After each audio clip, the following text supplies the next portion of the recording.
Thank you, Leo, to President Lambert, members of the board, honored guests, parents and family, and most important to members of the class of 2013, thank you. Leo Lambert came to New York about a year or so ago and asked us not to brag, to make a family donation of about $50 billion to Elon. I think talks broke down over their refusal to rename it Brylon, and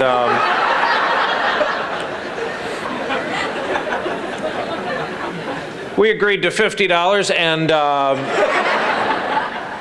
so at a second meeting, the question comes, and it was actually a phone call, a long wind-up, and he says, "We're wondering if you'd be willing to give the commencement speech." And I said, as long as my son Doug agrees. So I called. He lives just off campus at an EPA Superfund site.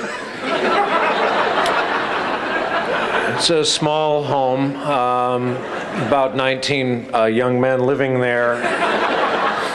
Depends on the time of day. About 40 of them overnight and then 19 during the day. And they're good Elon men. They're resourceful. They cook meals. They cook meals mostly in the warming tray under the dishwasher, where the meals are warmed by the sparks that fall underneath the dishwasher. Old Sparky's been a very dependable source of cooking in this house for a long time. So I called Doug and I said, would it be okay? I won't do this if you don't want me to. And he said yes. And then there was a follow-up visit with Leo in New York, and I could tell he was preparing to say something else. And I said, what is it? And he said, well, we move things along on commencement day. We have a lot of graduates. We still walk the stage. We hand out individual degrees. We ask our speakers to keep it to 10 minutes. And I'm afraid the blood just left my head there at dinner in New York. I said, Leo, 10 minutes. 10 minutes, I'm still like putting my stuff on the treadmill. I'm still getting ready. I'm still kind of agreeing to what incline I want, what walk. I got to find a cup holder for my water. 10 minutes, I'm putting my iPod on. I'm picking out Dad's dance mix. Getting some Asher Roth going, you know. I said, Leo, I can do 10 minutes on the acorn. Just the acorn.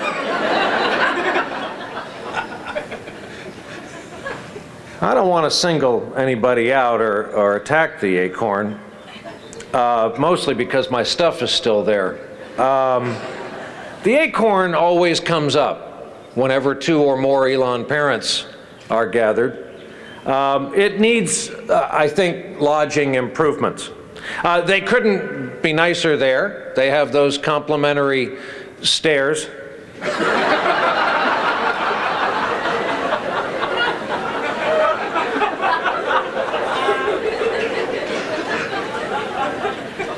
And you know, on the upside at the Acorn, we've all stayed there, it's a rite of passage, there is a tremendous sense of community. The downside of this spectacular weather, everything is just exploding and in bloom right now. I've found that at my advanced age, I'm suddenly adult onset allergies, and I get these sneezing fits. I had one last night, middle of the night. No fewer than 4 neighboring families wished me their blessings. It's a lovely thing. You really feel surrounded and enveloped at the Acorn. So here's the problem with 10 minutes. It actually, with Leo limiting me to 10 minutes, he handed me a huge metaphor, of course. It's obvious to you that life is, when you think about it, life is 10 minutes. And I'm already down to 6 minutes. And that's about where I am in life. I've had an unusual life. For starters, you members of the class of 13 should know something very important. I'm a college dropout. So effective today, all of you have something I don't have, something I failed at, something I failed to achieve. That is cause for congratulations, and sadly, it is cause for a warning. No excuses. Not big on excuses. Job finding, world saving, you got to go out and go after it now. You have a degree from this institution, which means you are an unstoppable force. You want to talk about time? Since our 10-minute rule's been enforced, I was in Moore, Oklahoma 3 days ago. I saw where Sidney Angle lived. Sidney Angle was 9 years old, and he loved one thing: throwing a baseball with his dad. You think his dad isn't thinking about time right about now?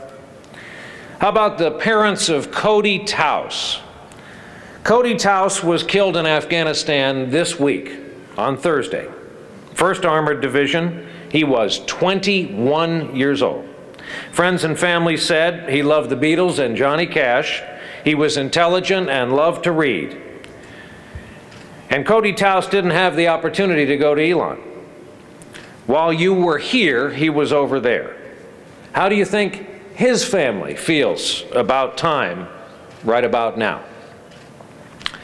How would you like to meet some other people who have been forced over their lifetimes to think very acutely about time, the passage of time, and the value of life? I want to introduce you to some special guests you probably didn't think about being here today in the rush of today, but they are here.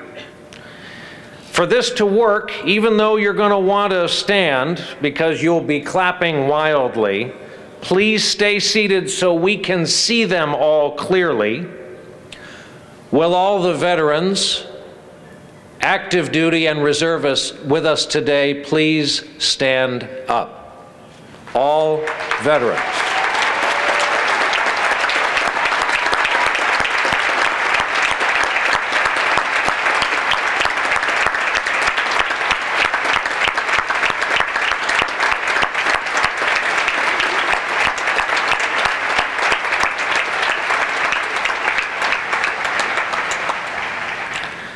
That's how that works. Part of my job is to remind you about time today. And part of my time is to represent all of your parents and families. I have a special burden, as I said to you in our little session this morning, because your commencement speaker is part of the parent body. I have to represent them all. Sadly, they don't all get to come up here today, and this is a cherished role. So what can I say about all of them as they look at you? They want you to know they are so proud of you. They want you to know they've really watched you change over these 4 years. They are so happy not to pay Elon any more money.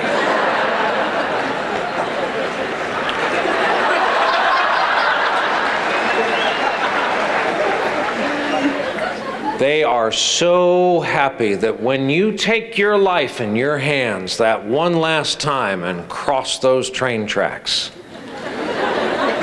those tuition bills will stop. And I've been thinking for weeks, knowing this day was coming, what would fellow parents want of me? This cherished role up here, what one thing would they want? And after some thought, I've decided what they'd really like is a panoramic photo. All right, nobody move. 3, 2, 1. I'll get all your email addresses. I'm gonna do this. Hang on, I haven't gotten that "you're moving too fast" warning yet. And scene. All right, excellent. We'll post it on the website for you. Be great. You'll be able to see all your kids clearly, I'm sure. Now, some advice quickly, because remember about time. I can't believe we've beat the train. The only campus with nonstop train service, meaning the train goes by nonstop every couple of minutes. We're going to get this in before the coal train. Hang on. Break the cycle of entitlement and expectations. Remember that admonition. You got to go after it.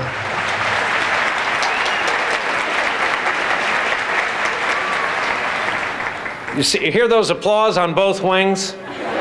Those are older people. And here's this generational shift we're dealing with that led to that groundswell of applause. All the people who applauded grew up, we were basically under the assumption we were losers unless proven otherwise in this country. It was just a grinding existence. We were coming up. You guys came along a little different, you know, hey mom and dad, I breathed today, and we would order the ice cream cake. So that's just it's a generational mindset shift. It wasn't your fault. We did it because we just felt, oh my God, we can't let them fail at anything. This is terrible. So our educational system and all of that. So the self-esteem and self-celebration created by a generation not your own, let's just check it. Let's just be aware of it as we go forth, especially into the social realm and jobs. Same with the use of first person. Question it. I know it is the basis for social media. My worst fear is that selflessness is perhaps what made us better in the past. I'm genuinely sorry that the focus on self has meant haters in your life that we've all had to deal with no barrier to entry.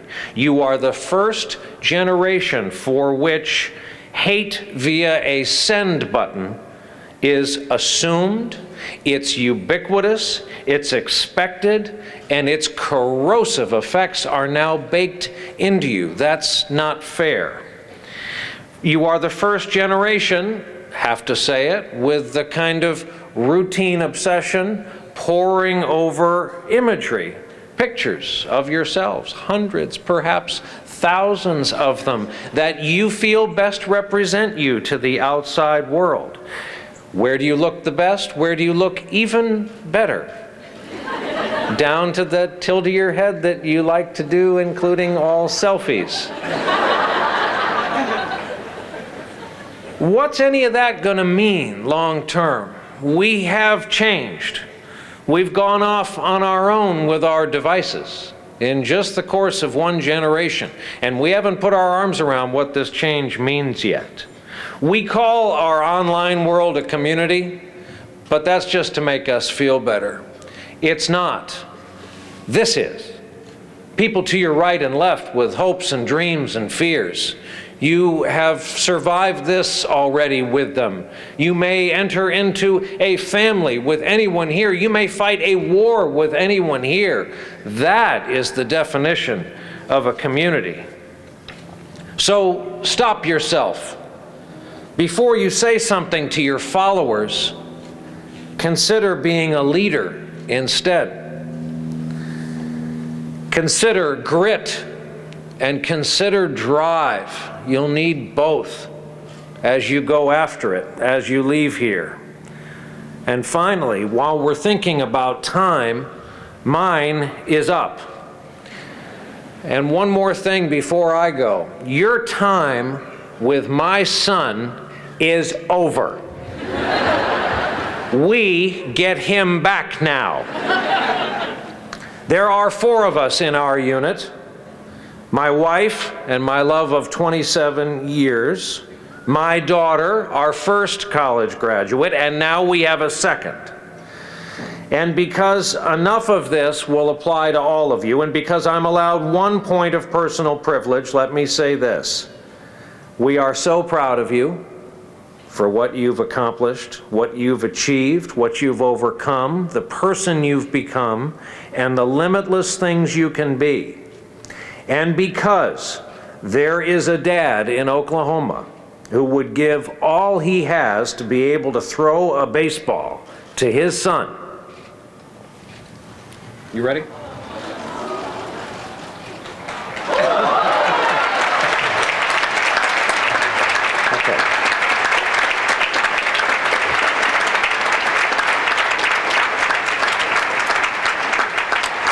Here's the deal, and I'm sorry about the ricochet. He used to be better, but he's been here for 4 years, a little rusty.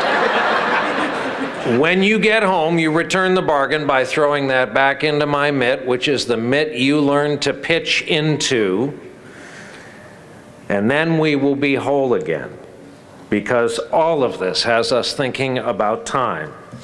Good luck. God bless to the class of 2013.